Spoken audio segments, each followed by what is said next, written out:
रोज सकाळच्या बातम्यामध्ये एक बातमी शेतकरी आत्महत्येची असतेच.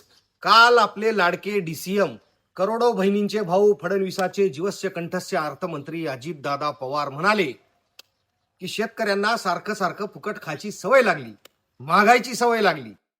खरं आहे, शेतकरी लय आळशी झालाय हो. एकदा शरद तात्यानं केली, एकदा फडणवीस तात्यांनी केली, एकदा उद्धव तात्यानं केली, आता शेतकरी अजून कर्जमाफी मागायलेत. फुकटे नाही म्हणसाल तर काय म्हणसाल? हाव बा, आम्ही फुकटे हाव, तुमचं शिकलो.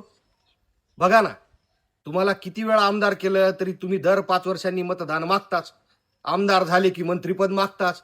सरकार कुणाचं बी असू दे, तुम्ही उपमुख्यमंत्रीपद मागताच. तुम्ही मागून मागून थकता का? आता तुम्ही राज्याचे नेते भीक मागताच की. आता तुम्ही हपापलेले भिकमंगे भिकारी म्हणल्यावर आम्ही काय सुदे असणार होय? भाऊ, अवका विसरले हो तुम्ही. मतदार राजा असतो, नेता भिकारी.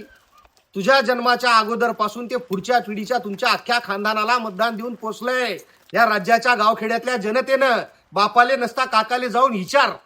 तुम्हाला जेवण फुकट, टोल फुकट, लाईट फुकट, प्रवास फुकट, गाडी फुकट, बंगला फुकट, घरगडी फुकट, यांना खाल्लेलं फुकट, इमान फुकट, रेल्वे फुकट, एसटी फुकट, ड्रायव्हर फुकट, तुमच्या घरातील खर्च सगळं फुकट. लाईन लागल सर्व सांगितलं तर. दुनियेचे फुकटे तुम्ही. आमचा घेऊन तुमचा बॅलन्स वाढतोय, तुझा पगार वाढतोय. उलट भिकारचोट दलिंदरांनो, तुमच्या चुकीच्या धोरणांमुळे आमचं बियाण्याचं, खताचं, औषधाचं, मजुरीचा भाव वाढताय आणि पिकाचे भाव पडताय. यांच्या समोर बसणारे याचं भाषण ऐकतेतच कसं काय समजत नाही. मुरदाड भोकाचे. आम्ही खपून घेत नसतो.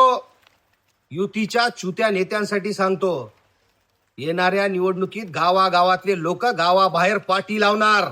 या मग मागायला. बघतावच